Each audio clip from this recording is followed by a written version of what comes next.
Please like the video and share it so that it reaches many more people and you get sawaba, or rewards from Allah. This could be a sawabe jariyah or continuous reward for you long after you are gone. Volume 5, Book 59, number 448. Narrated by Aisha. Sa'd was wounded on the day of Khandak, i.e. trench, when a man from Quraysh, called Hibban bin al-Araka, hit him with an arrow. The man was Hibban bin Kay from the tribe of Bani Mais bin Amir bin Lu'ay, who shot an arrow at Sa'd's medial arm vein, or main artery of the arm. The Prophet pitched a tent for Sa'd in the mosque so that he might be near to the Prophet to visit. When the Prophet returned from the battle of Al-Khandak, i.e. trench, and laid down his arms and took a bath, Gabriel came to him while he, i.e. Gabriel, was shaking the dust off his head, and said, "You have laid down the arms. By Allah, I have not laid him down. Go out to them, to attack them." The Prophet said, "Where?" Gabriel pointed towards Bani Qurayza. So Allah's apostle went to them, i.e. Banu Qurayza, i.e. besieged them. They then surrendered to the Prophet's judgment, but he directed him to Sa'd to give his verdict concerning them. Sa'd said, "I give my judgment that their warriors should be killed, their women and children should be taken as captives, and their properties distributed." Narrated Hisham, "My father informed me that," Aisha said. Sa'd said, "O Allah, you know that there is nothing more beloved to me than to fight in your cause against those who disbelieved your apostle and turned him out of Mecca. O Allah, I think you have put to an end the fight between us and them, i.e. Quraysh infidels. And if there still remains any fight with the Quraysh infidels, then keep me alive till I fight against them for your sake. But if you have brought the war to an end, then let this wound burst and cause my death thereby." So blood gushed from the wound.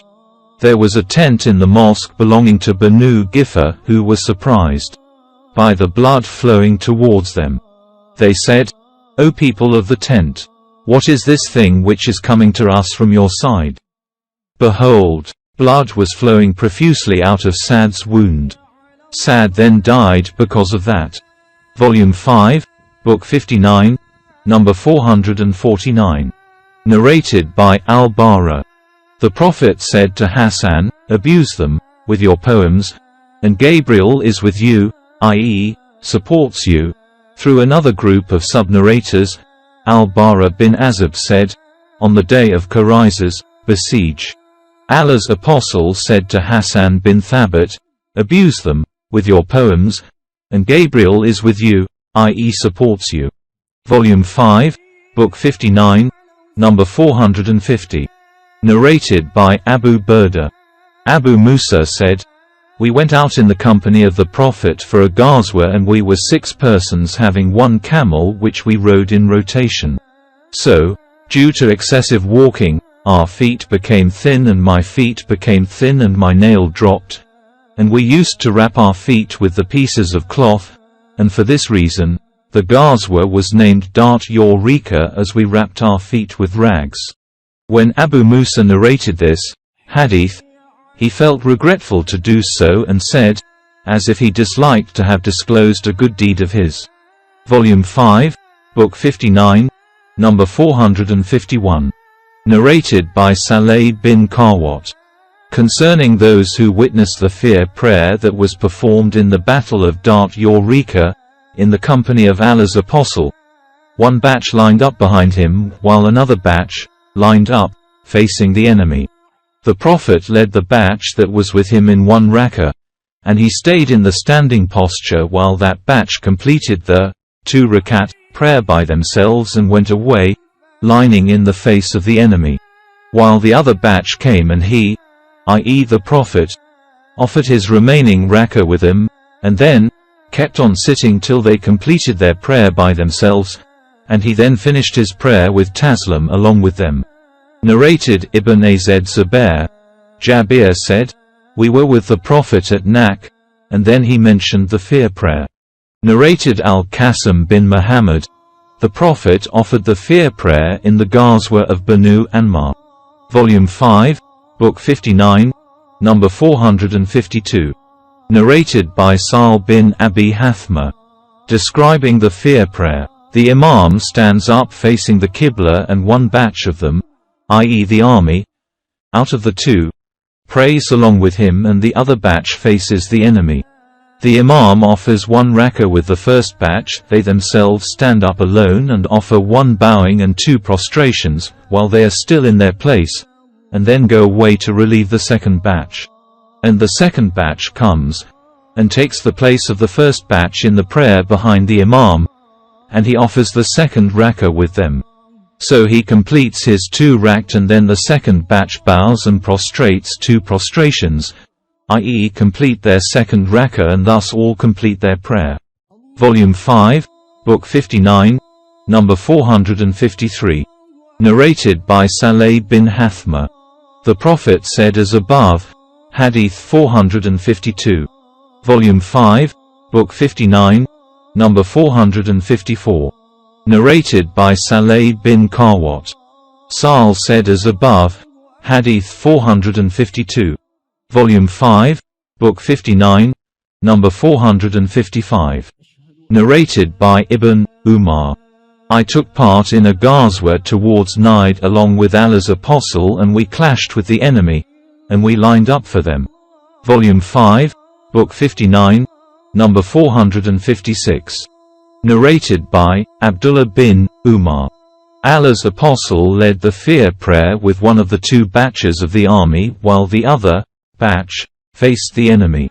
Then the first batch went away and took places of their companions, i.e. second batch, and the second batch came and he led his second rak'ah with them.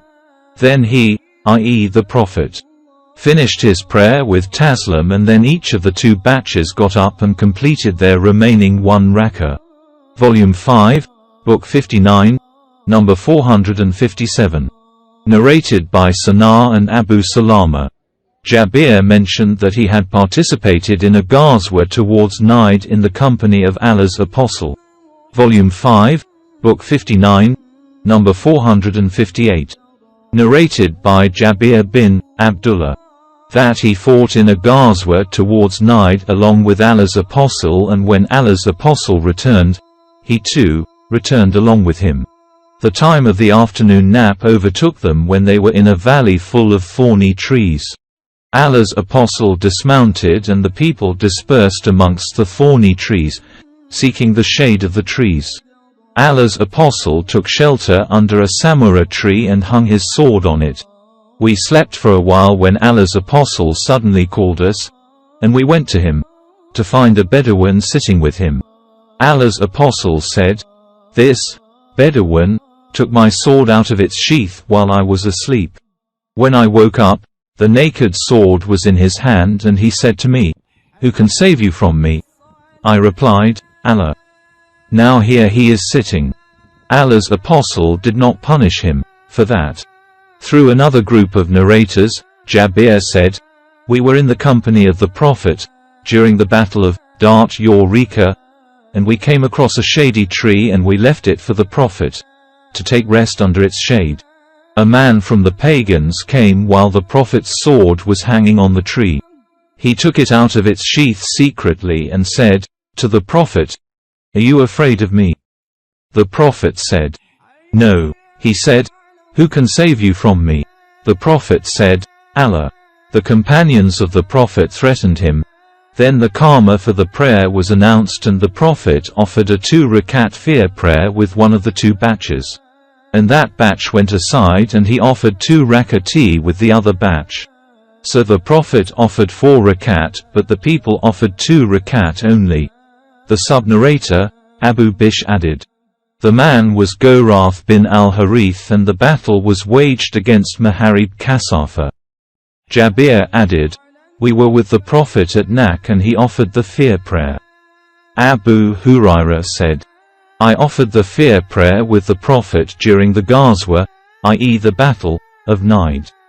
Abu Hurairah came to the Prophet during the day of Khaybar.